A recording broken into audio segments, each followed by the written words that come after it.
Okay, so one thing you want to remember when you approach any dog, and I do this with all of my dogs here, is when you approach a dog, you want to do it with your hand here, and you approach it like this. And if they come to you, that's a good sign that you're cool. If they freeze up, then you don't move in on them. So the first step is this. See how he's sniffing my hand? That's good. Then I can go here. What you don't want to do is go over the top on this dog, especially if you don't know the dog, especially then, because you don't know if the dog's been abused, which usually if they've been hit before, it's been like that, they might react in a negative manner. So that's a good habit. So underhanded, they come to you, and once they kind of show you that they're cool, then you can kind of give them the good stuff. Another thing I want to talk about here is watching the dog's body language. Right now the ears are back. He's kind of smiling and panting. One thing you don't ever want to do is reach for a dog when they are in that mode. If they lock eyes with you and they freeze, even if their tail is wagging, don't worry about the tail. People just think that if their tail is wagging, that they're approachable. That is not the case. That is not the case at all. I've seen plenty of dogs do some pretty nasty things with their tail wagging the whole time. So just make sure, you want to just make everything very relaxed. Like I'm going to approach Penny right here. So this is a perfect way. So see, she's going to sniff me, and that's good right there.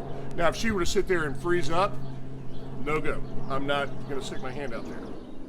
Another thing that you want to really talk to your kids about is putting their faces near a dog's face. Kids love puppies and all this stuff. Come here, brown dog. She's not gonna bite me. Watch her bite me for the first time. Is this? That's a no-go, okay? Especially when they're laying there, if they're eating or anything like that. If they want to get in your face and kind of do all that, that's up to you. But you do not approach a dog and kind of go face to face with them. That's how most dog bites happen.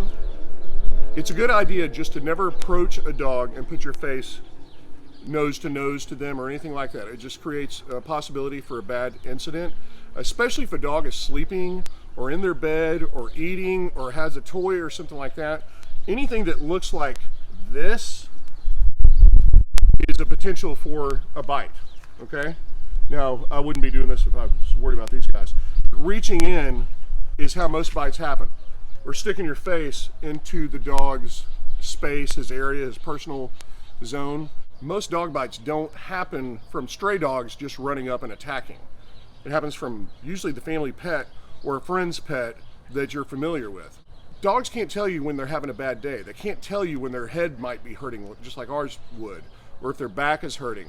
And you get a kid or anyone that reaches and touches them in a place that maybe it's hurting, then they're gonna instinctively use their teeth. That's all they have. So that's the main thing you want to do, is just have good habits. Teach your kids how to approach a dog underhanded here.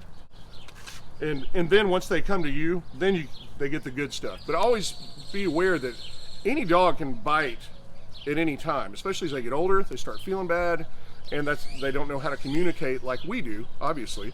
So it's just good habits to avoid bad things. Hope this is helpful. Go visit TreyClarkDogs.com or see me, Trey Clark Behavioral Training, on Facebook. Cheers.